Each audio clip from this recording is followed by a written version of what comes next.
Hey guys, welcome to this live training on Publisher Rocket metadata research. Now, it's just going to be a simple training and quite quick. I'm just going to run through our process when it comes to Publisher Rocket and metadata research. Now, what I mean by metadata research is I'm going to show you how to find the right keywords and categories for your books. Now, guys, as you all know, we work with public domain, so it may be a little different, the strategy that we use to what would be right for you. If you're working with a ghostwriter, or if you're doing low or no content books, the competition factors and factors and a few other variables will be different to you, right? But for the most part, what we're looking for when we're doing keyword research is we want to find keywords that have search volume. This is the number one variable. We want to have search volume. But then we also want to have keywords that have sales against them, right? Because shoppers could go in and type in a keyword and then not find what they're looking for, and then alter that keyword and press enter again and still not find what they're looking for, and do this over and over many times. So those keywords will all have search volume attached to them, but they were not actually purchased from, right? So we want to ensure that we have one, search volume, two, people are buying from this keyword. And the last thing is we want to have competition that we can compete against. Now, I say it that way because a lot of people just say we want low competition, right? Now, low competition isn't always the right strategy, okay? So if we have competition that our specific book can compete against, then that competition is fine, right? But we're not always looking for low competition, and you'll see why soon. Okay, guys, so this is Publisher Rocket. Excuse me. If you don't have this, I will put a link somewhere around this video where you can go ahead and grab it. It is an affiliate link to this software, but if you wanted to buy this software, it's a one-off payment. I think it's like $97, something like that, and it's well worth it in my opinion. Right? It just makes things quicker and easier to have all of the data that you need in one location. Okay, so we'll head over here to my dashboard, and this is one of our testing accounts with our books in it. And what I'm going to do is I'm just going to use this book that we have here live already, Grimm's Fairy Tales, which is a public domain book, as our book that we're going to do research on today. Okay.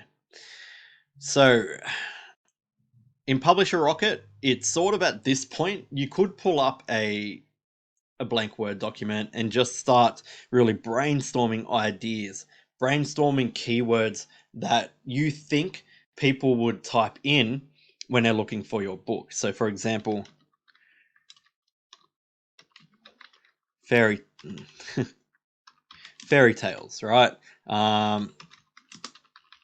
Kids books,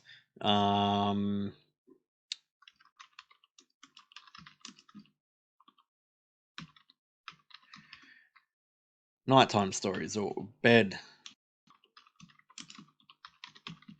bedtime stories. Because Grimm's fairy tales, it's the classics, the Cinderellas, the big bad wolves, right? It's the classic fairy tales. It does have a darker twist to it, because kids fairy tales back in those days, uh, they went darker to what they do today. So even like this, right? Big bad wolf. Other things that I'm trying to just get into the mind of a shopper, right? If I was looking for a book for my children to read them, like fairy tale nighttime stories, what would I go to Amazon and type in? Classic books, classic fairy tales.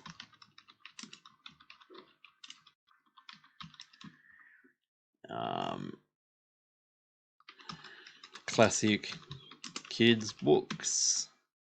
All right, that'll get us started. Okay, so we're just brainstorming some ideas. I might as well just title this document as well.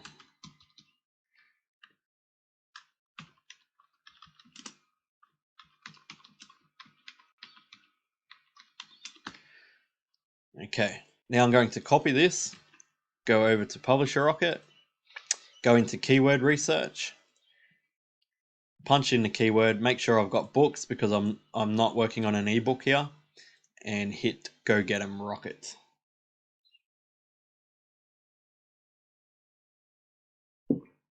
Now, it's going to populate some keyword suggestions, and we want to analyze the data. So I make analysis on the first lot of data here, the first lot of keywords. And what I'm looking for here, guys, predominantly, when it comes to public domain, competition is a non-issue for us, really, right? So I don't really look to or put too much stock in the competition or competitive score. I try to get good competition and a decent competitive score, but it's not really a problem for us. For you guys, if you're doing low or no content, this is a big thing. You want to have, you really want to focus on your competition and your competitive score, right? If you're doing ghostwriting, because you're somebody who's an unknown, yeah, you don't really want to have competition of people that are big and already known that you're trying to compete against, yeah. So, but with public domain, and this is what I teach, so this is how I'm going to do it. Competition is not a big issue for us. But in saying that, this column here, estimated Amazon searches per month and average monthly earnings, are the two columns we really want to look at. And we want to look at, we want to bounce these off of each other, okay? So here's an example of what I mean. Just because it has a high, hang on, let's find something where,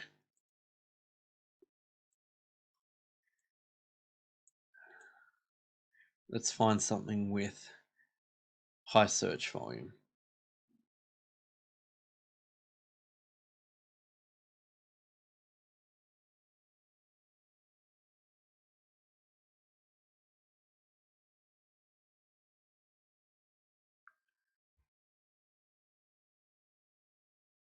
Ah, it's because of the way I've spelled it. But that was interesting, actually, because there was some keywords that I could use there and there was a misspelling.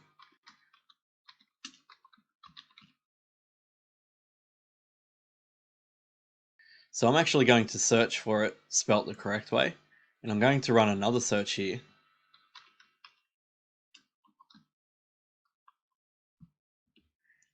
Misspelt. Okay, let's analyze it spelt the correct way.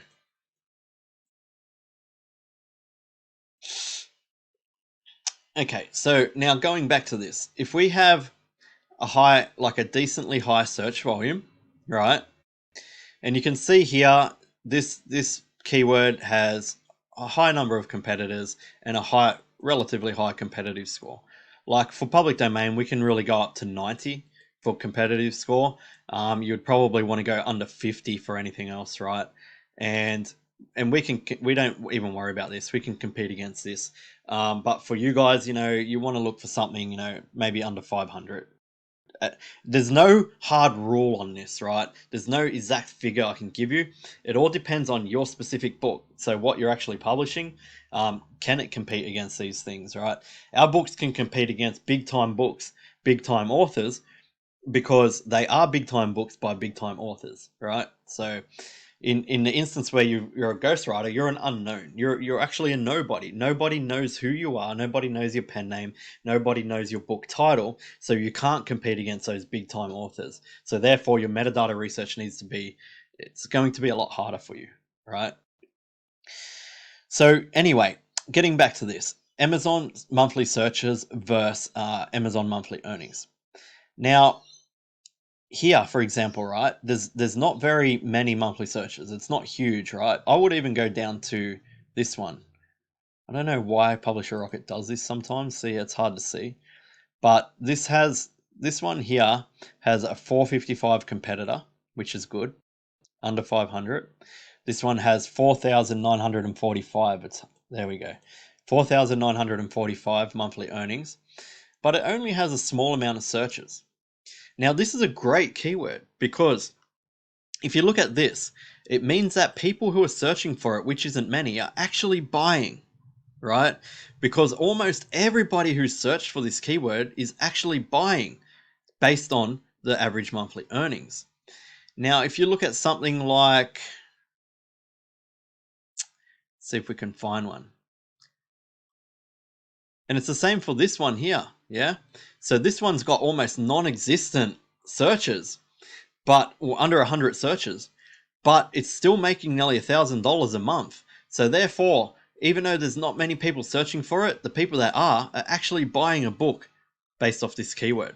So this is a great keyword, right? You're only going to make small amount of sales, but they're going to be small consistent sales. And small consistent sales help you rank for the bigger keywords and the bigger categories, right? So we do want to do that. This is part of our strategy. We want to look for keywords that have low search volume, but are actually being bought from, right? And then in that instance, we will be able to rank for them extremely easily. And we're going to make consistent sales off these keywords, small, consistent sales.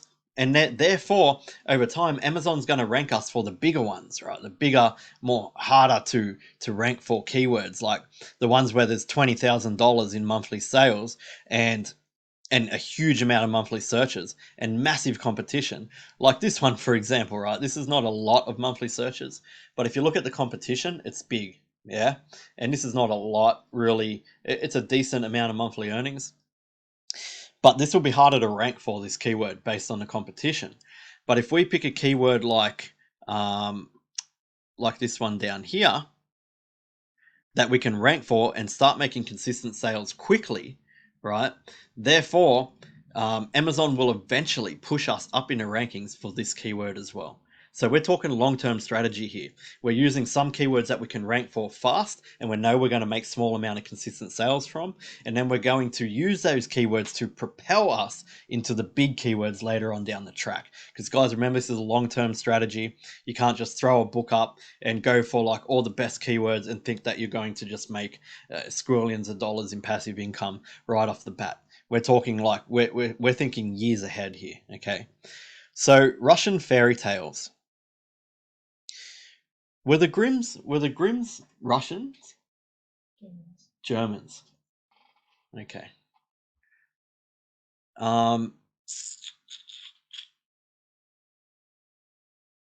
Yeah, I wish that said German because I would use this keyword. I would 100% use it. But in this instance, I'm not going to. But I am going to use this keyword here because this is one that we want to rank for further on down the track, right? So I'll just go back over to my document and then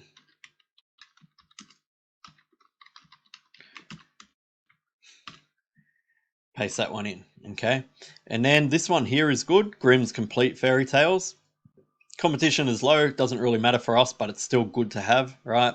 Our searches are quite low, but people are actually buying. They're actually buying from this keyword, which is great. And the competitive score is nothing. So this is a good keyword as well. This has the potential to make us a lot of money, this keyword, with minimal competition, and also almost everybody who searches for it buys from this keyword. So that's one we're also going to use. What else do we have here?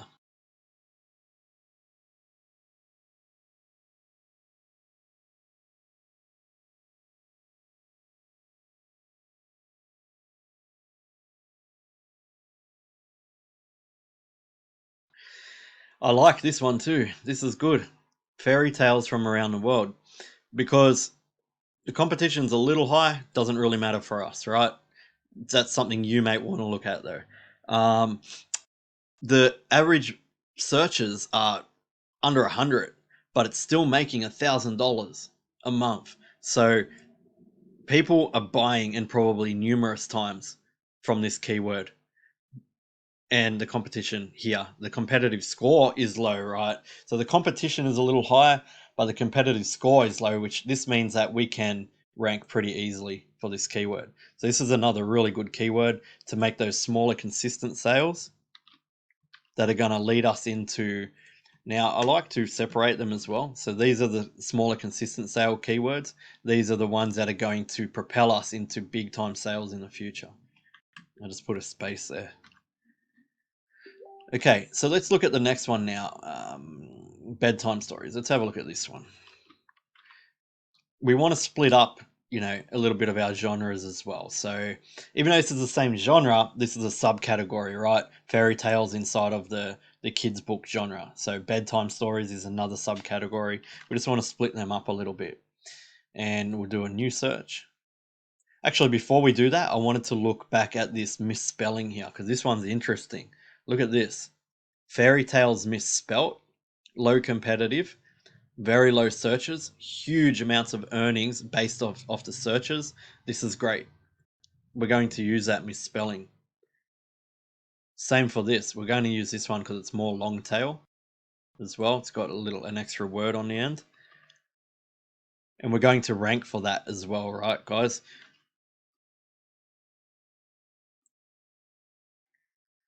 So this is an in-between keyword, right? This is one that's easy to rank for with high, low search volume, but high earnings on right off the bat.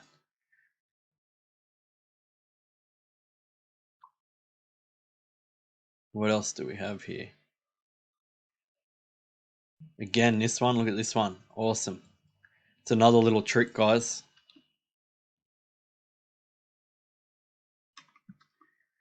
Don't forget to look at your misspellings.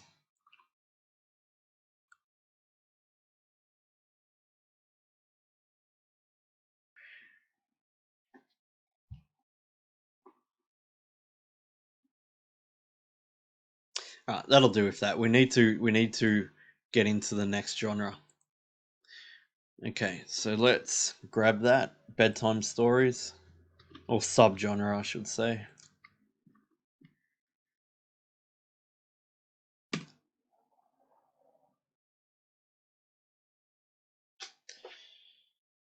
How is everybody? I hope everyone's having a good afternoon. It's Friday here in Australia, and I can't wait to finish work today and just relax. I mean, I only have Sunday off. I'm still working tomorrow, but okay, here we go. Let's analyze all of these.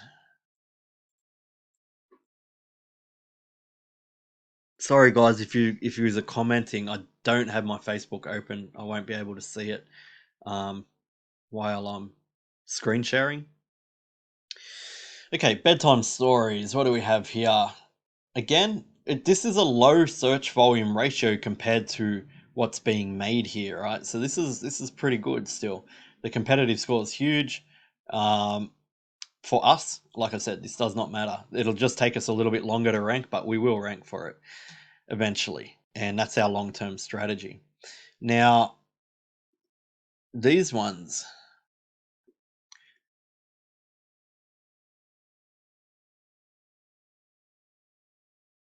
this one here is of particular interest, right? The competitive score is not too bad. Now, its search volume ratio is quite low compared to what it's making again. Same as this one.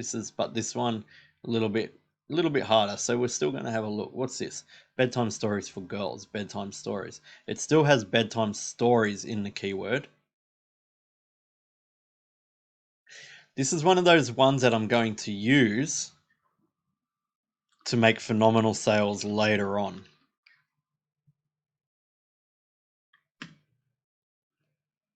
Because we have these keywords, right? Remember, that will be really easy to rank for. They're going to make us small, consistent sales.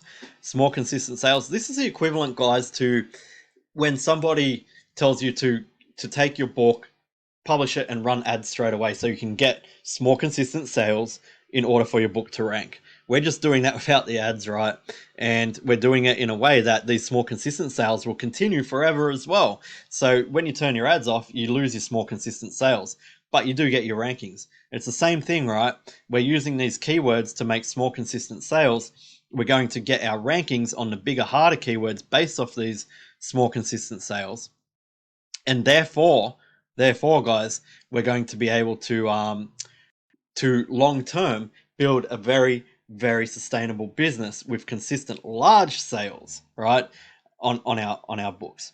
Now remember guys, for us too, with public domain, we have quite a large pool of books. So even if we make $100 a day off a book and we have 10 books, that's $1,000, right? This is quite a common thing that can be done with public domain. Now, if you're a ghostwriter or if you're working with a ghostwriter and you only have like 2 or 3 books, you can't do that strategy, you know. So we can also jump into categories and genres that don't sell that much and still make phenomenal amounts of money over the whole pool of our catalog, right? So that's just something else that is another reason why you should be working with us and doing public domain books.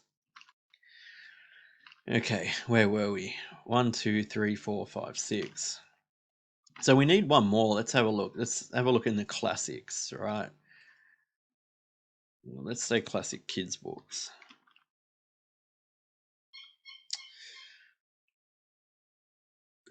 New search.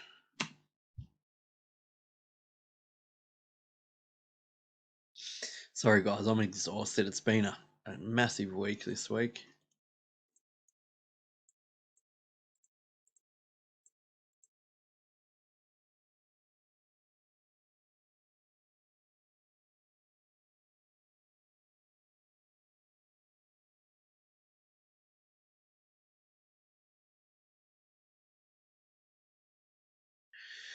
All right.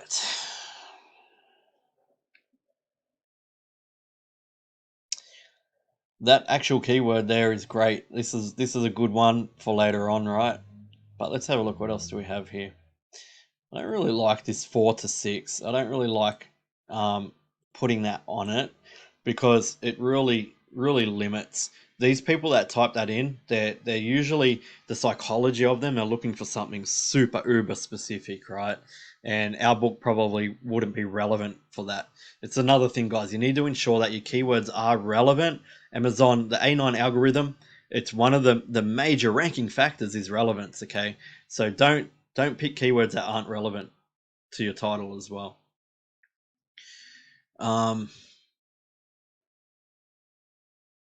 Baby, still that's not relevant.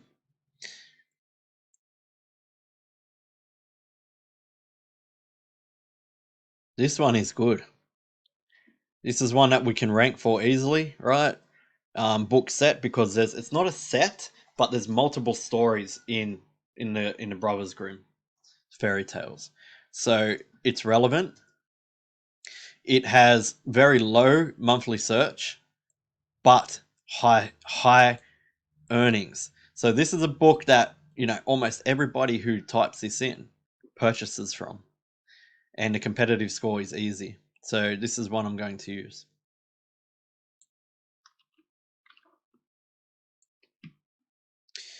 And again, this is one of the ones that we can rank relatively easy for. Start making good sales pretty quick. Okay guys, so you can see here with my keyword strategy what I've done. We've got 7 keywords here now.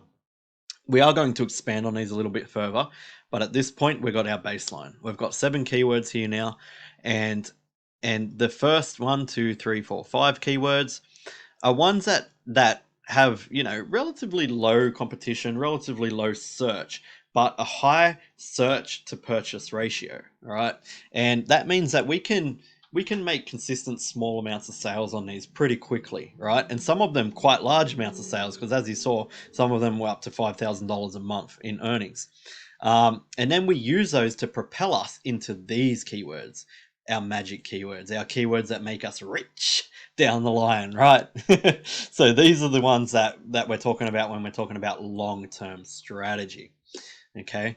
Now, when it comes to public domain, we have another little trick for these keywords. But that's something that's taught inside my program. So if you want to know that trick, jump on in and let us help you out. All right. So we can get rid of this now, guys. It's just going to get in our way.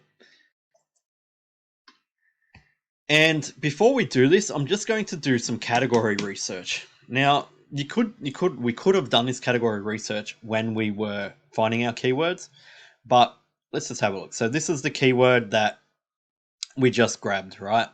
So I'm just going to have a look at the competition. And I never worry about this. We don't need to worry about competition in the public domain space because our authors are big time authors and our titles are big time titles. So we can compete with any big time author or title. But if you're not doing public domain and you're using a ghostwriter and you're unknown, or you might be known to your audience, guys, but you're not known to the rest of the world. So you still cannot compete against big time authors if you're using a ghostwriter. When it comes to low and no content, it's the same thing. If you've got some big time, children's picture book authors there or something, you're not going to compete there. And always look at the top 5 if you're going to. I don't worry about competition, like I said, but in your instance, if you do, always look at the top 5, right? Because these are the important ones. If you've got big time authors or books in the top 5 here, it's probably not going to be a keyword that you're going to want to use, or categories that you're going to want to compete in against these people. Okay, so what I'm going to do now is I'm going to look for a competitor on the first 10, the top 10, who is similar to my book, and just have a look at their categories, right?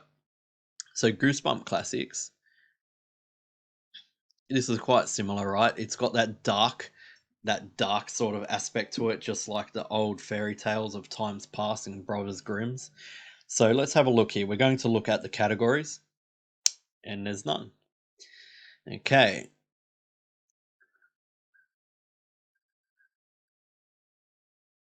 Yeah, Dr. Zeus. Let's have a look here. The BSR is something we don't, really consider either. It's not a problem for us. But this book has quite a low ABSR. It's something that most people probably couldn't compete against. But let's have a look.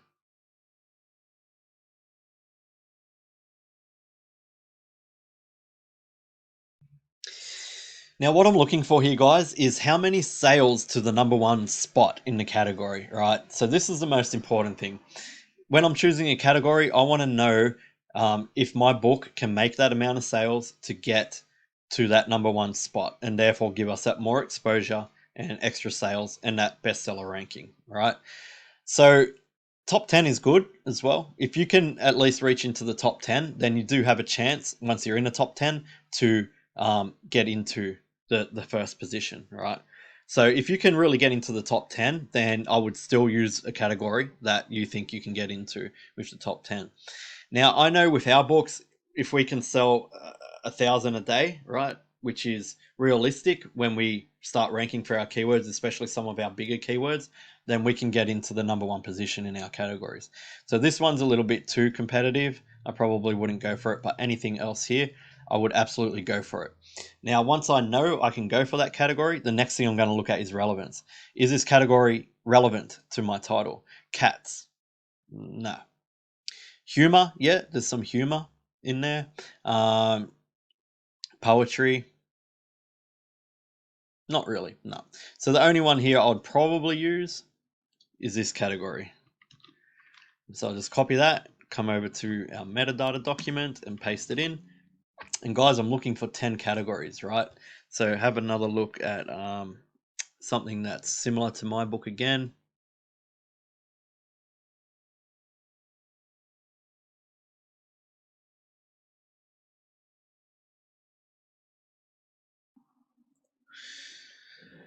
Okay, yes, can compete in all of these. Good category, that one. I like it. Yep, okay, I'm going to grab this one. And I'm also going to grab this one. Oh, guys, I am so exhausted. My eyes are like, ugh. Thank God it's the weekend. Okay. Now, let's go back to our keywords and have a look at some of the other ones that we had here. Grimm's Complete Fairy Tales. That will be here. This one. All right, so let's have a look at the competition here.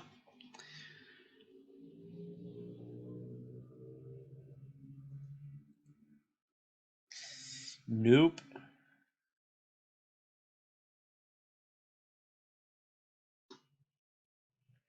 So these two we can compete in. Short stories, yeah.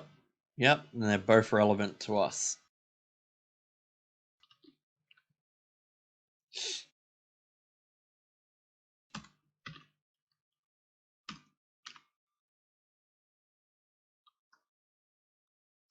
All of what I'm doing right now, guys, usually takes about 20 minutes, right? I have to do a lot of explaining on this video, so and I'm taking pauses like I am right now to explain me explaining. So it's it's usually quite a quick process once you get it down pat and you actually know what you're looking for, right? And you understand your particular business model. Because, like I said, there are no specific figures that I can give you to say, hey, if your competitive score is under this, then you're good. Hey, if your competition's under this, hey, if your monthly searches are above this, then it's good. Doesn't work that way. It depends on your market. What market are you in? If you know your market, then you will know what these figures are. So nobody, not me, not anybody, can actually tell you what figures to look for, what variables to look for inside of your figures. Okay, something you'll need to work out for yourself, or you can join my program and you'll have all that information at your fingertips. Okay, so let's have a look. What's another one that we had here? Bedtime stories for girls.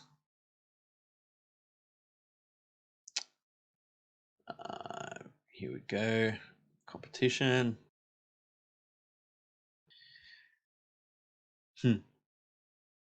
I like that because it's relevant to my book, right? Let's have a look at the categories. None. All right.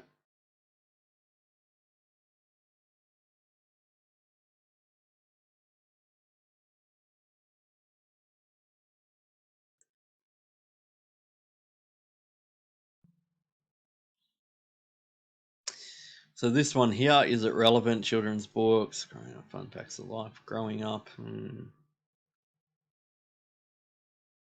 know what? I'm going to use that category anyway. It's not super relevant, but it is relevant compared to one of our keywords there. So I just want to have one category in there that is relevant to that specific for girls keyword. Okay, classic kids books.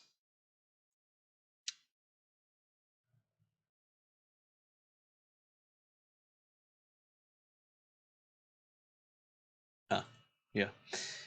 Classic kids books. Let's have a look. Competition.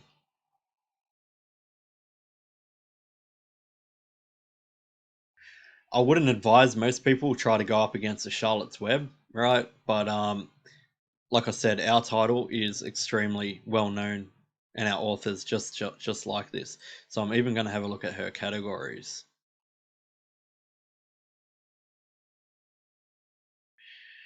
This one's so borderline, man. I'm probably going to still use this category because it is a really good category, and it's very relevant to us. And it's only just over what I would usually say, in regards to sales.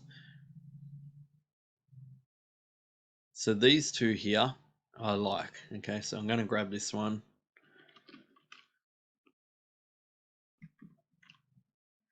And this one. What do we have? 1, 2, 3, 4, 5, 6, 7, 8. We need two more.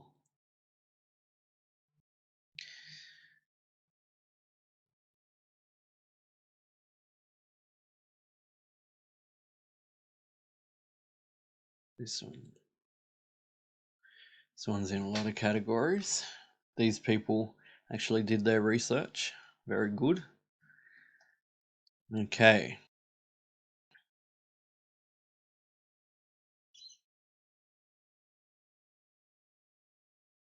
German, right? Historical fiction.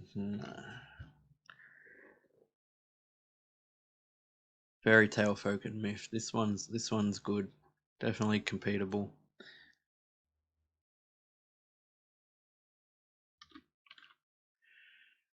Just want to make sure we're not doubling up on that folk tale and myth.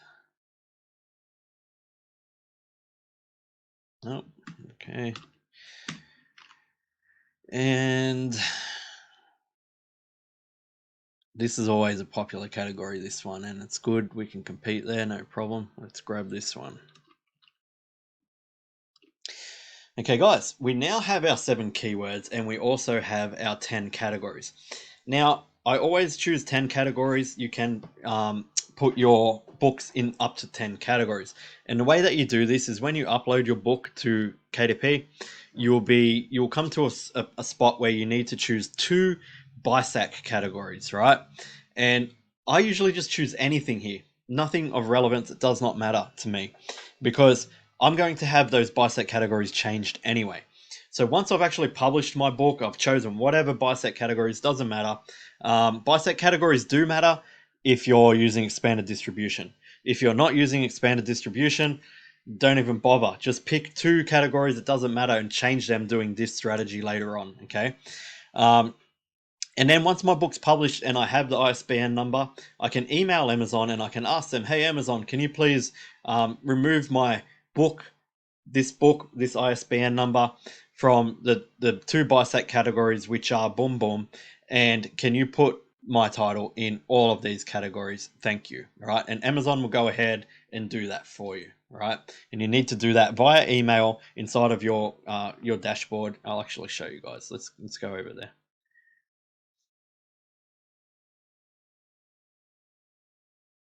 So you go to help up here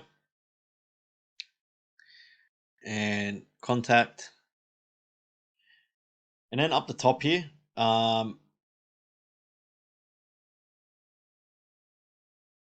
you click on here and then you say update Amazon categories, right? And they already have a bit of a template here for you, right? I have my own template where I just usually just copy and paste it in because we do this for every single book that we publish, and we typically publish 3 to 5 books a day in the public domain space. So we have all templates and things that just make it easier and a smoother process for us. But this is what you need to do to have your categories changed anyway, guys. Okay, so what we want to do now is we want to make these keywords a little bit more long tail, okay? So the way that we do this is we copy them, copy one, we do this one at a time, and we'll open up an incognito browser. And then we're going to open up Amazon. And the reason that we do this, guys, is because we don't want our search results to be tainted by our actual search results, right? So let's just go to Amazon. And we're going to choose books and paste in that keyword. Oh, not the category. Got to copy the keyword. Okay. And I'm using the AMZ Suggestion Expander Chrome plugin here, guys. You can use this or the Publishing Titans tool. They both do the same thing pretty much. And what I'm looking for here is my actual keyword with an expanded search on it, right? Because, guys, this shows you your actual keyword before and after, right? So your keyword before, what people are typing before your keyword and what people are typing after your keyword, all right? So these are actual searches that people are typing in. So we already know that our keyword is good for us. We've already looked at all the data in regards to that, and we just want to give it a chance to rank for something a bit more long tail as well here that people are actually typing in. So that's what we're doing here. So if we can look for fairy tale collection, color in book, remember relevant, this one is not relevant, okay? Celtic fairy tales, sort of relevant, but it's a little bit out there, right? Fairy tales, no. Conditioners, no. For toddlers and fables with a twist. Okay, these two are good. I'm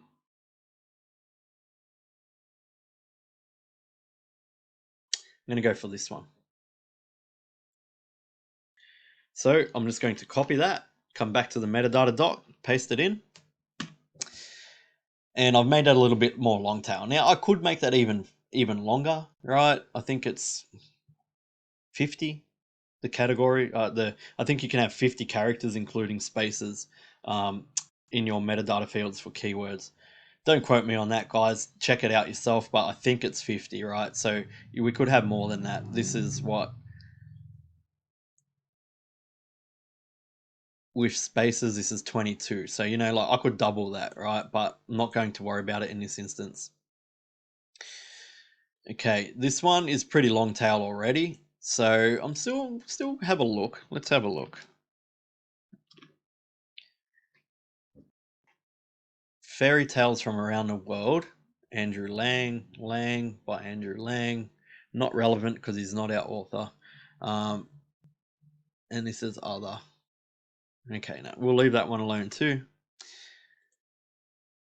And here you'll see we have double ups, right? Fairy tales and fairy tale. It's very similar, but it's pluralized, right? So this is also something that you can do and should do. Now, obviously, it's also misspelt, which is fine. Now, you don't want to target tons of misspellings, right? Because that's when Amazon will get mad at you. You just want to, if you do find one single word misspelling that has like really good search volume to earnings ratio, go ahead and use it, right? But don't smash misspellings into your metadata fields, or it's just not good to do. You don't want to do that. So in this instance, we're good. And another thing is you can have double ups, guys. You're not wasting space because this whole term itself works, right? It has the search volume on it and the purchase ratio, and this whole term as well. But what you don't want to do is put these two terms in one single metadata field, because then you're wasting your time. But if you have these in two different metadata fields, metadata boxes, then you're good to go, right? So let's grab this one and see if we can expand on it a little.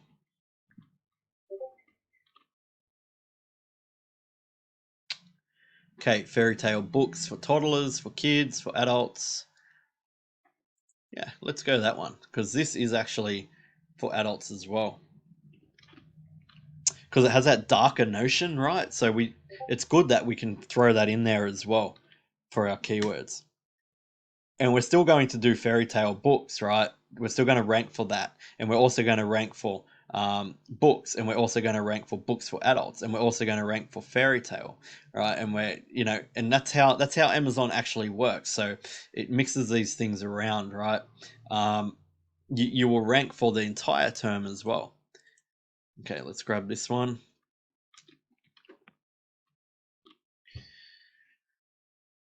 Fairy tale collection. No, that's okay. Can leave that one alone. And let's have a look at this one. If you can expand on them, it's good. If you can't, it's no big deal. We already know that these are good search terms, good search words, and even in these alone, you've still got like classic kids books. You got kids book set. Like there's still so many different variations just in this alone that you can rank for. Like I said, guys, I don't like this, but in this instance, right? Classic kids book set, classic book sets for kids. No, classic.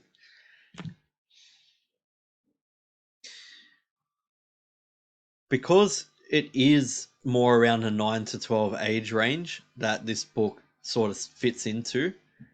I might grab that one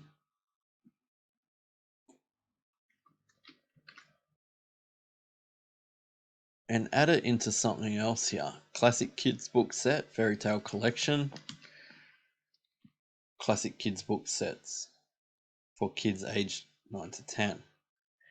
Fairy tale collection, classic books, fairy tale collection, classic book, fairy tale collection, collection classic book sets for kids, book sets for kids aged 9 to 12. Do you see what I mean? How it can rank for all of those things?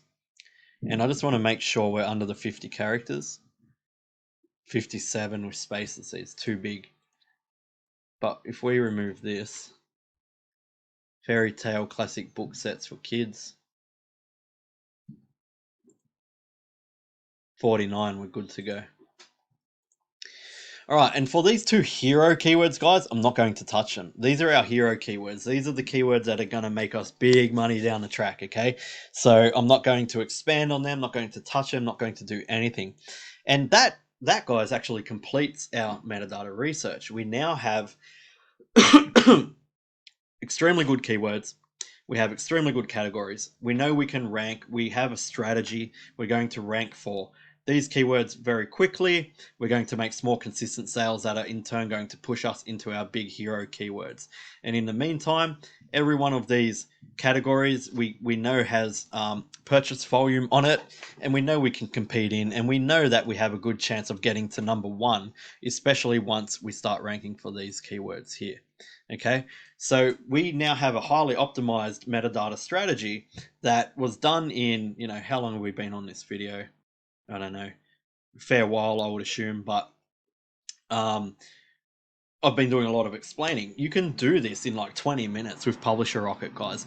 So what I'm going to do is I'm going to put a link. It is an affiliate link, like I said, but if you don't mind buying, if you want to buy Publisher Rocket, it's a one-off $97, I believe, cost, and you have that software for life. It's a good software. As you saw, it works quite quickly, and you have all your data in one place, which is great. And there's other things you can do here, guys, that I do teach in my program. There's other little tricks and things, but I'm not going to go through all of that. You can actually look at the longevity of these keywords as well to ensure that you're going to be using keywords that are going to continue to trend up and not trend down. So you're looking at the long-term sustainability of your business. But if you want to get into these deeper things that are going to really help you build a true business, a true passive long-term strategy inside of the publishing space, then just reach out to me and we'll get on a call and we'll talk about if you're going to essentially like want to work with us inside of our coaching program. Because guys, at the end of the day, you can watch stuff like this, and I just gave you a powerful strategy. You can make a lot of money just doing this alone. But imagine if you were working with us on a daily basis. Imagine if you were working with me and my team and having daily contact. Imagine if we handed over our entire strategy, optimized strategy. You've just saw one little part of this to you and said, that is the path. Follow it and you will succeed. Imagine that, right? So guys, if you want to reach out to me, just comment below this video and I will jump into a PM with you and we can book a call. It's not a sales call, guys. I'm not a salesman by far, right? It's literally a call to see if we are a good fit. And I know you hear that a lot, if we're a good fit. I truly mean it, right? If we don't jive, right? If our energies don't match, if your goals don't meet with what we can offer, I'm not going to work with you. That's why you don't see a sales page anywhere. Go to my website. You're not going to see a sales page because I want to see if our energies match. If you're on the track that we'll be able to help you to get along quicker, right? Because not everybody has realistic ideas of business. Right, and you can see that right from here with what we do with these long-term. This is a long-term strategy with these keywords, guys. Most people wouldn't think of this. They just want quick returns, quick this, quick that. We're talking a business. This is a true business, right? So we want to make sure that we're working with people that understand these concepts and don't get upset when we tell them that you got to think, 6 months into the future, right? Because if you're not somebody who's thinking 6 months into the future, then you probably should be working for somebody else who is thinking 6 months into the future and not trying to attack your own business. Because every person who is successful in business is thinking way further than 6 months into the future, right? But at minimal, you should be. Anyway, guys, I hope you enjoyed this training. It's Friday evening now for me. So I am signing off. Comment below if you want to have a chat with me. Let's jump on a Zoom call. I'm going to put that Publisher Rocket link. If you don't mind purchasing it through our affiliate link, that would be fantastic. And guys, I hope you enjoyed this training and you got some true value from it. I'll talk to you all soon and have a great weekend.